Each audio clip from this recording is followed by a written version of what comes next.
అందరికీ నమస్కారం అండి. బల్కంపేట ఎల్లమ్మ గురించి తెలుసుకుందాము. దాదాపు 700 ఏళ్ల క్రితం హైదరాబాద్ నగరం ఏర్పడకముందు బల్కంపేట చుట్టూ పొలాల్లో ఒక చిన్న గ్రామం ఉండేది. ఒక రైతు తన పొలాల్లో బావి తవ్వుతూ ఉండగా అమ్మవారి ఆకృతిలో ఉన్న బండరాయి అడ్డొచ్చింది. భక్తితో ఆ విగ్రహాన్ని ఒడ్డుకు చేర్చాలని ప్రయత్నించినా కదలకపోవడంతో ఊళ్లోకెళ్ళి జనాన్ని తీసుకొచ్చాడు. తలో చెయ్యి వేసినా కదలలేదు. ఇక్కడి నుంచే పూజలు అందుకోవాలన్నది అమ్మవారి అభీష్టం కావచ్చు అని, దైవ నిర్ణయాన్ని కాదనడానికి మనమెవరం అని శివసత్తులు ఇచ్చిన సలహాలతో మూలవిరాట్ను బావి లోపలే ఉంచి ఒడ్డున నిలబడి పూజలు చేసేవారు.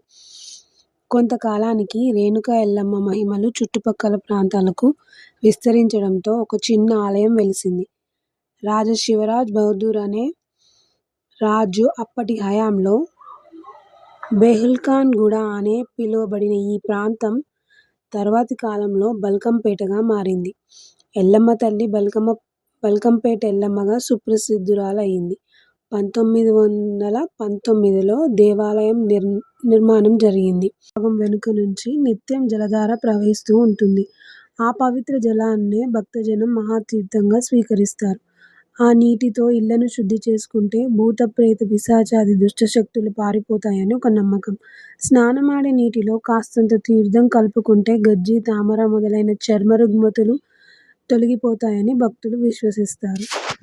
బావి లోపల అమ్మవారు లభించడం వల్ల అమ్మవారిని జలదుర్గ అని కూడా పిలుస్తారు. హేమ అంటే బంగారం అని అర్థం. గ్రామీణ వ్యవహారిక భాషల్లో హేమలంబ కాస్త ఎల్లమ్మగా మారిపోయిందని విశ్లేషిస్తారు. ఇక రేణుక అనే పదానికి పుట్ట అని అర్థం. ఆ కాలంలో ఈ దేవాలయం చుట్టూ అనేక పుట్టలు ఉన్నట్లు చెబుతారు. ఇక దేవాలయం రాజగోపురం దక్షిణ దిశలో ఉంటుంది. అదేవిధంగా తూర్పు ముఖంగా మహాగణపతి ఉపాలయం కూడా ఇక్కడ ఉంది. ఇదే ప్రాంతంలో పోచమ్మ దేవాలయం పేరుతో మరో దేవాలయం కూడా ఉంది. ఈ పోచమ్మ తల్లిని వధూవరులు పెళ్లి బట్టలతో సహా సందర్శించుకుంటే చాలా కాలంగా వస్తున్న ఆచారం. అంతేకాకుండా ఇక్కడ హంపి పీఠాధిపతి విరూపాక్షానంద స్వామివారు ఈ దేవాలయంలో నాగదేవత ప్రతిష్ఠించారు. ఇక్కడ నిత్యం నాగదోష, కాలసర్ప దోష పూజలను నిర్వహిస్తారు. అంతేకాకుండా సుమారు 18 అడుగుల రాజరాజేశ్వరి దేవి విగ్రహాన్ని కూడా ఇక్కడ మనం చూడవచ్చు. ఎల్లమ్మ దేవాలయంలో అన్నదాన కార్యక్రమం నడుస్తుంది. ఇక ప్రతి ఏడాది ఆషాఢ మాసం మొదటి మంగళవారం ఎల్లమ్మ తల్లి కళ్యాణోత్సవం ఇక్కడ అత్యంత వైభవంగా నిర్వహిస్తారు. ఈ కళ్యాణోత్సవానికి చూడడానికి ముల్లోకాల నుంచి దేవతలు ఇక్కడికి వస్తారని ప్రతీతి.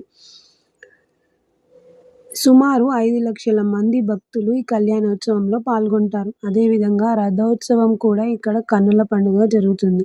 తెలంగాణ సాంస్కృతి సాంప్రదాయాలను ప్రతిబింబించేలా జానపద నృత్యాలు, పాటలు, కచేరీలు ఈ సందర్భంగా నిర్వాహకులు ఏర్పాటు చేస్తారు.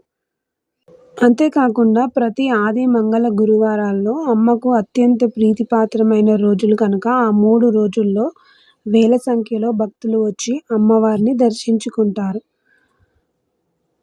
ఇదండి ఎల్లమ్మ తల్లి విశేషాలు. వీడియో నచ్చితే లైక్ చేయండి, సబ్స్క్రైబ్ చేయండి, షేర్ చేయండి.